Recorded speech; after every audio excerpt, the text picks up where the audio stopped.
दोस्तों नमस्कार, कैसे हैं आप सब। आशा करता हूँ मस्त होंगे। दोस्तों आज के वीडियो में एक ऐसी फसल के बारे में जानकारी लेंगे जो यदि आप अगेती लगा लेते हैं वो भी दिसंबर के लास्ट में, ठीक है। अगर दिसंबर के लास्ट तक यदि उस फसल को आप लगा लेते हैं तो ये आप यकीन मानिए 50 से 60 दिनों के बाद उसकी हार्वेस्टिंग चालू होती है और उसके जो रेट हैं वो कम से कम आपको 30 रुपये और अधिकतम आपको 50 से 60 रुपये तक भी मिल सकते हैं। उस फसल का नाम दोस्तों करेला। करेला दो प्रकार से लगाया जाता है, एक तो छोटी करेली होती है और एक होती है हमारा करेला जो कि थोड़ा लंबे साइज का होता है, ठीक है। और लगभग अगर हम देखें तो दोनों वेराइटियां जो है प्रोडक्शन लगभग सेम रहता है और उसकी जो फर्स्ट हार्वेस्टिंग है वो भी सेम रहती है। फ़र्क दोनों में इतना ही रहता है कि जो लंबा करेला होता है उसके जो रेट है थोड़ी हमें कम मिलते हैं और जो छोटी करेली होती है जो देसी सेगमेंट होती है उसके हमें रेट थोड़ी ज़्यादा मिलते हैं। लेकिन प्रोडक्शन छोटी करेली का सबसे पहले आता है और बड़े करेले का जो प्रोडक्शन है वो लंबे समय तक चलता है। इस बात का दोनों का फ़र्क समझ में आना चाहिए। यदि आपको शॉर्ट टाइम में किसी फसल को लेना है तो आप छोटी करेली को ले सकते हैं कि छोटी करेली जो है ज़्यादा लंबी नहीं चल पाती हैं, उसके साइज़ जो है बाद में जाके थोड़ा डिस्टर्ब हो जाता है, इसके कारण फिर मार्केट में उसकी डिमांड नहीं रह पाती है। हाँ, यदि आप फर्टिगेशन वगैरह सही रखते हैं तो फिर शायद उसका थोड़ा प्रोडक्शन और बढ़ जाता है। तो करेले अगर हम बात करें तो करेला आपको कम समय में ज़्यादा उत्पादन और ज़्यादा मुनाफा देने वाली फसल है और इस पर जो है ठंड का असर भी उतना नहीं पड़ता दूसरी फसलों की अपेक्षा। लेकिन सबसे बड़ी समस्या इसमें आती ये है कि इसका जर्मिनेशन भी नहीं हो पाता है, ठीक है। इसका जो जर्मिनेशन रेट है वो अधिकतर सभी समय के लिए लगभग 70% है। 70% से ऊपर जर्मिनेशन बहुत ही कम चांस है, लेकिन ठंड के समय यही जर्मिनेशन रेट जो है 50 से 60% में आ जाता है और इसके जो सीड रेट है वो भी थोड़े ज़्यादा होते हैं। लगभग 2 रुपये से लेकर 2 रुपये 50 पैसे तक प्रति सीड की इसकी कॉस्ट होती है। सबसे बड़ी देखने वाली बात यह है कि आप जब इसमें अगेती जाते हैं तो आपको क्या क्या सावधानी बरतनी पड़ती है, इसका जर्मिनेशन हम कैसे ले सकते हैं और इस फसल में ज़्यादा मुनाफा कैसे कमा सकते हैं, इस वीडियो पर हम यही समझने की कोशिश करेंगे। चलिए दोस्तों वीडियो की शुरुआत करते हैं। मैं हूं राकेश साहू, आप देख रहे हैं एग्रो जीवन बातें किसान की। यह आपका अपना चैनल है। इस चैनल पर आपको जो भी जानकारी दी जाती है यदि वो पसंद आए तो वीडियो को लाइक करें और चैनल पहली बार है तो चैनल को सब्सक्राइब करें।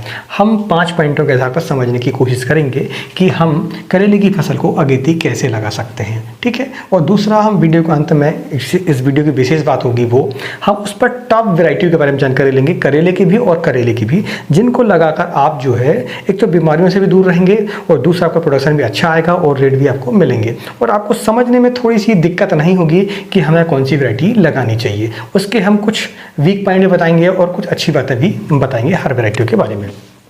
सबसे पहले हम जानते हैं समय। किसी भी फसल को लेने के लिए, काश्त करने के लिए हमें समय जो है बहुत ही महत्वपूर्ण होता है। अगर हम अगेती लगाते हैं तो इसका जो समय है वो आपको लेना पड़ेगा 15 दिसंबर। 15 दिसंबर से लेकर 30 दिसंबर तक आपको इसको लगाना होगा। तो यह जो फसल कहलाएगी आपकी अगेती कहलाएगी। ना ये ज़्यादा अगेती होती है और ना ही समय पर होती है, ठीक है।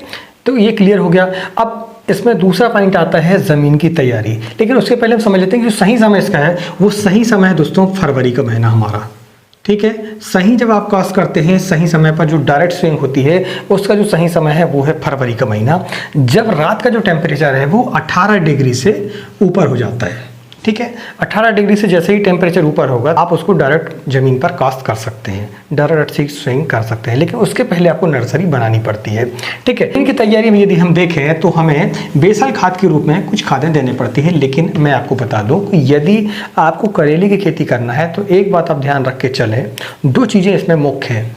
एक है सबसे गोबर खाद जो सबसे महत्वपूर्ण है। यदि आपके खेत पर, ठीक है, फर्टिगेशन आपको सही रखना है तो सबसे पहले तो आपको बेसल डोज के रूप में आपको खाद देनी होगी। गोबर खाद, सड़ी गली खाद अगर आपको मिल जाती है तो कम से कम 2 से 3 ट्राली प्रति एकड़ आपको देना चाहिए, वो भी बेड में, ठीक है। बेड के ऊपर आप जो है उसको बगरा दें। उसको आप पूरी ज़मीन पर यदि देंगे तो आपको खाद की मात्रा ज़्यादा लगती है और उसके रिजल्ट जो है थोड़े कम देखने को मिलते हैं डायरेक्ट, यानी तुरंत पर, ठीक है। बाद में उसके रिजल्ट मिलते हैं लेकिन तुरंत पर यदि आपको रिजल्ट लेना है तो आपको बेड के ऊपर बगरानी चाहिए। इसके अलावा आपको जो है बेसल खाद के रूप में डीएपी आपको 50 kg, इसके साथ में एमओपी 25 kg, सागारिका 10 kg, ठीक है। ये 3 चीज़ें हो गई आपकी। और इसके अलावा चाहे तो आप मैग्नीशियम सल्फेट को जरूर दें, ठीक है। मैग्नीशियम सल्फेट आपको कम से कम 25 kg पहले ही दे देना चाहिए और इसमें 10 kg आपको सल्फर जो सल्फर बेंजोएट आता है हमारा, उसको आपको दानेदार वाले को देना चाहिए, ये बेसल डोज के रूप में। अब मैग्नीशियम सल्फेट इसमें बहुत ही आवश्यक है क्योंकि यह क्लोरोफिल बनाने में बहुत ही मदद करता है। और जैसा कि आप जानते हैं कि ठंड के समय पर जो है क्लोरोफिल उतना नहीं बन पाता है, जो प्रकाश संश्लेषण की जो क्रिया है वो बाधित होती है क्योंकि धूप जो है कम निकलती है। इसके लिए हमें मैग्नीशियम सल्फेट की मात्रा ज़्यादा देनी होती है। करेले में सबसे ज़्यादा मैग्नीशियम की मात्रा आपको देनी चाहिए। बीज की मात्रा और विधि मैं आपको बता दूं कि बीज की मात्रा अगर हम देखें तो आपको सबसे पहली बात तो यही है कि अगर इस समय पर, ठीक है, कब 15 दिसंबर से लेके 30 दिसंबर तक और यहाँ तक कि 15 जनवरी तक भी यदि आप करेले की काश्त करते हैं तो आपको नर्सरी बनानी पड़ेगी।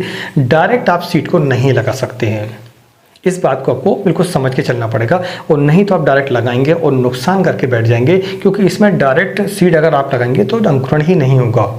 वैसे भी अंकुरण लेना बहुत ही मुश्किल होता है करेले का। अंकुरण कैसे लिया जाता है इसके लिए हमें पहले वीडियो बना चुका है, आप चाहे तो आई बटन पर जाकर उसको देख सकते हैं। हम आई बटन पर उसकी लिंक दे देंगे, हमारे चैनल पर मौजूद है वह वीडियो जिस पर हम अंकुरण कैसे ले सकते हैं करेले का ठंड के समय पर, वो हमने बताया हुआ है। नर्सरी उसकी कैसे हम डालते हैं यह भी हमने बताया हुआ है। सारी डिटेल में जानकारी पहले से चैनल पर उपलब्ध है। आप चाहे तो यदि आप करेले की खेती करना चाह रहे हैं तो उसको पहले आप देखें जरूर, ठीक है। एक ही वीडियो पर सारी चीज़ें हमें बताना थोड़ा सा मुश्किल होता है क्योंकि वीडियो लंबा हो जाता है। बीज की मात्रा अगर हम देखें तो बीज की मात्रा आपको ये देखना है कि सीड जो करेले के आते हैं वो नंग के हिसाब से आते हैं, यानी कि सीड के काउंट के हिसाब से वो आते हैं। तो 500 सीड का पैकेट आता है, 1000 सीड का पैकेट आता है।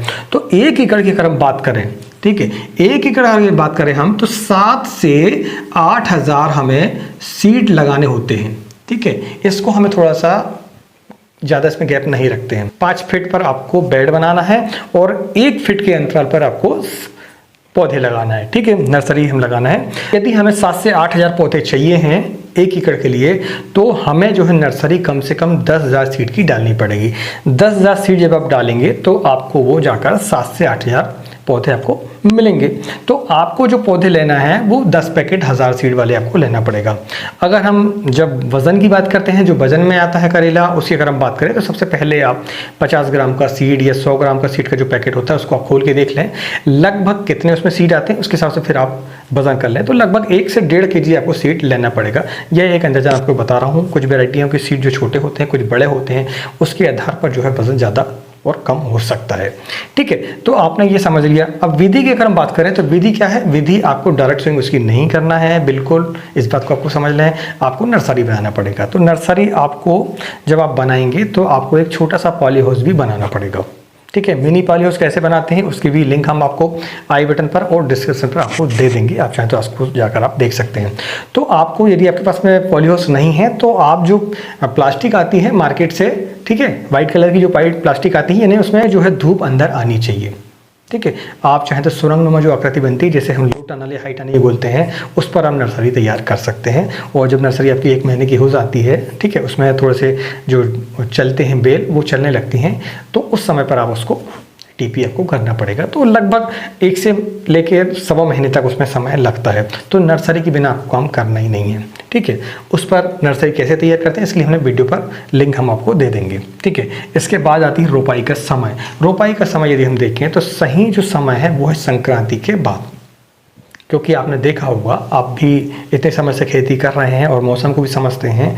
जो संक्रांति होती है हमारी 14 और 15 जनवरी को, वहाँ तक ठंड जो है वो बहुत ज़्यादा रहती है। उसके बाद फिर ठंड जो है धीरे धीरे कम होती है। तो उस समय पर आपको नर्सरी को बाहर निकाल के लगाना होगा। उससे होता क्या है कि जो पाला पड़ने वाला होता है वो भी पड़ चुका होता है, कभी कभी ओले की समस्या भी आ जाती है तो वो भी पहले गिर चुकी होती है। मौसम हमारा 15 जनवरी के बाद थोड़ा सा नॉर्मल हो जाता है। हालांकि शिवरात्रि तक देखने में ये आता है कि ठंड थोड़ी ज़्यादा रहती है, लेकिन फिर भी हमें थोड़ा रेस्ट तो लेना ही पड़ेगा। तो आप जो है 15 जनवरी के बाद कभी भी पौधे की रोपाई आप खेत पर कर सकते हैं। आपको शुरुआती दिनों पर ध्यान रखना पड़ेगा ये कि मैंने आपको समय तो बता दिया हूँ, मगर फिर भी आप इस बात का ध्यान रखें, आप अपने लिए टेम्परेचर देखें। रात का जो टेम्परेचर है वो 15 डिग्री से ऊपर होना चाहिए, ठीक है। उस समय पर आप रोपाई कर सकते हैं। सीड के लिए तो आपको 18 डिग्री से ऊपर ही रात का टेम्परेचर होगा, तभी आप उसमें जर्मिनेशन ले सकते हैं डायरेक्ट अगर स्विंग करते हैं तो।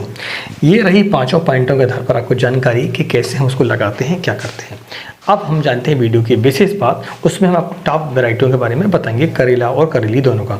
उसके पहले मैं आपको बता दूं, यदि यह वीडियो को पसंद आए तो वीडियो को लाइक करें और चैनल पहली बार आए तो चैनल को सब्सक्राइब करें। तो वैरायटियों की यदि हम बात करें तो वैरायटियाँ दो प्रकार से हम आपको बता रहे हैं, एक तो करेला और दूसरी है करेली।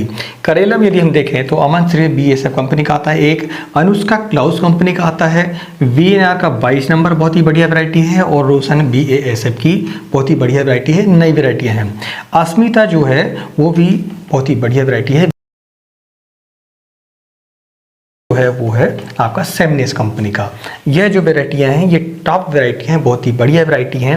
अब करेली की हम बात करें तो करेली में 13-15 BASF कंपनी के, लिटिल चैम्प सिंजेंटा कंपनी का और VNR का 28 नंबर आता है, ठीक है। और छोटू यह है श्रीराम बायोसीड का, यह भी छोटी करेली है, बहुत ही बढ़िया वैरायटियाँ हैं।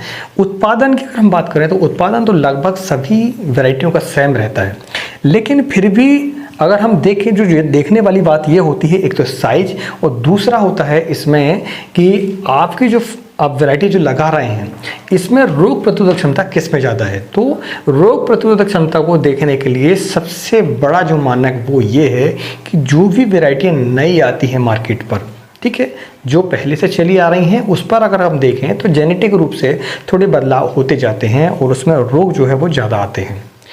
अगर कोई नई वैरायटियाँ है तो नई वैरायटियों में जो रोग आते हैं वो बहुत ही कम आते हैं। इसमें जो रोग सबसे बड़ा आता है वो आता है वायरस का और दूसरा आता है पाउडरी मिल्ड्यू और डाउनी मिल्ड्यू।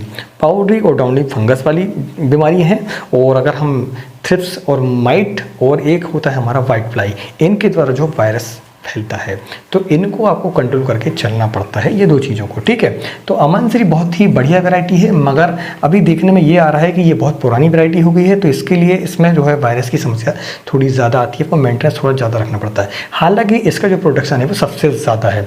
अनुष्का क्लाउस की बढ़िया वैरायटी है, नई वैरायटी है, इसको आप लगा सकते हैं।